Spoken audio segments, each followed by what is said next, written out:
Hi everyone, welcome to my channel.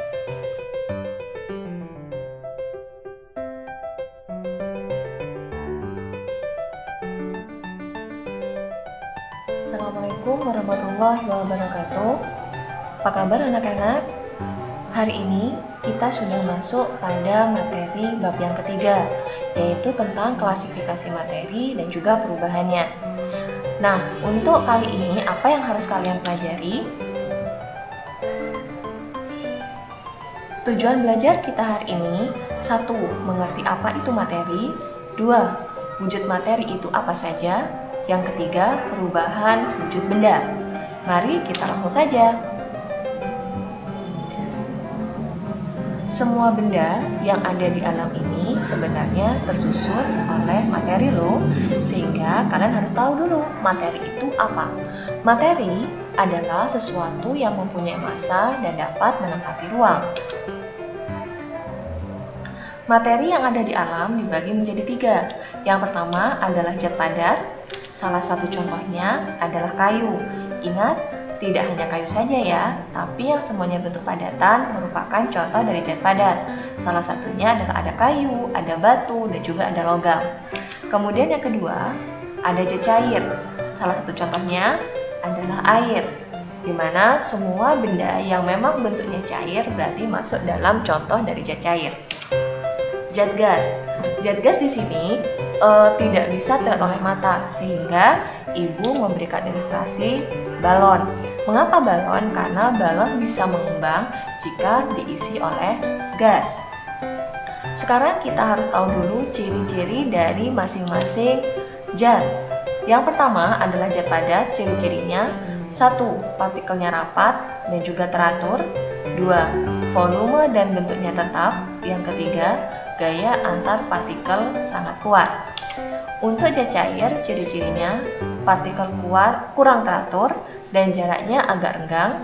2. Bentuknya berubah dan volumenya tetap. Dikatakan bentuknya berubah karena zat cair bentuknya menyesuaikan seperti bentuk wadah dan volumenya tetap. Yang ketiga, gaya antar partikel rendah dibanding zat padat. Artinya partikel rendah dia tidak sekuat seperti zat padat.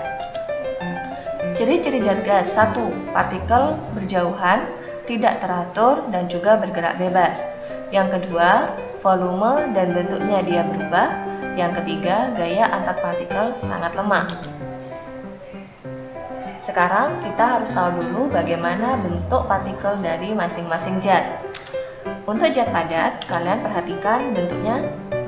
Di sini, setiap partikel pada zat padat dia sangat rapat dan juga teratur. Untuk zat cair, perhatikan, kalian bisa membandingkan bahwa untuk zat cair dia tidak teratur seperti zat padat. Kemudian jaraknya juga saling renggang, tidak seperti pada zat padat.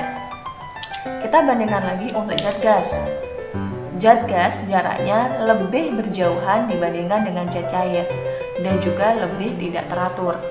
Sehingga kalau kita urutkan bentuk partikel dari yang teratur ke tidak yang teratur, berarti dimulai dari yang teratur zat padat, kemudian zat cair yang agak teratur, kemudian zat gas yang tidak teratur. Seperti itu ya.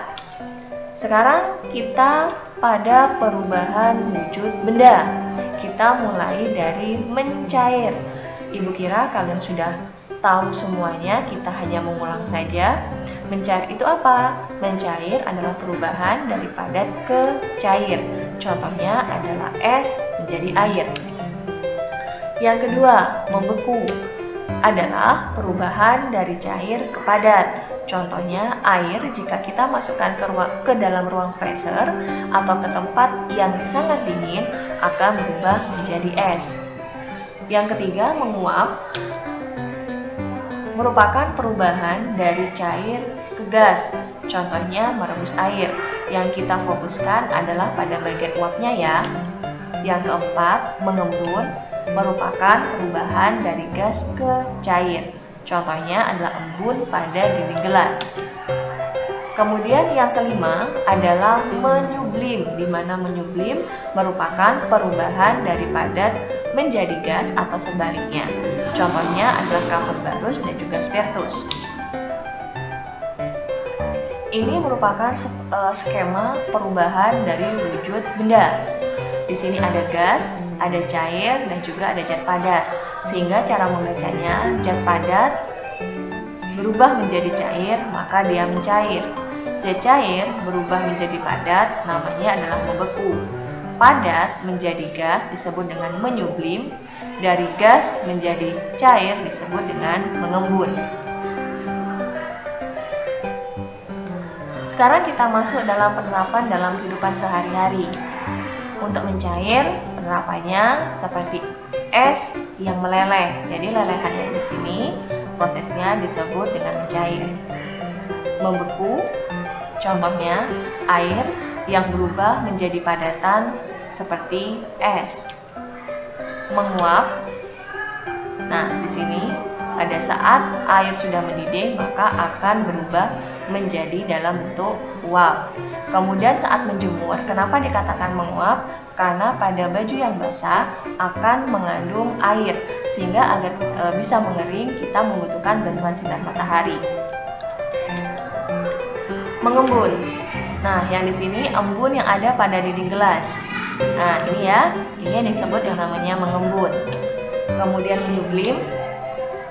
Kapur barus yang kita biarkan pada ruang terbuka, lambat laun maka dia akan habis atau dia akan menguap menjadi gas.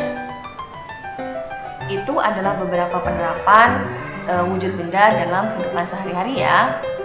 Ya anak-anak, sampai di sini materi hari ini, semoga kalian paham dan juga semoga bermanfaat. Sampai ketemu di materi berikutnya. Wassalamualaikum warahmatullahi wabarakatuh.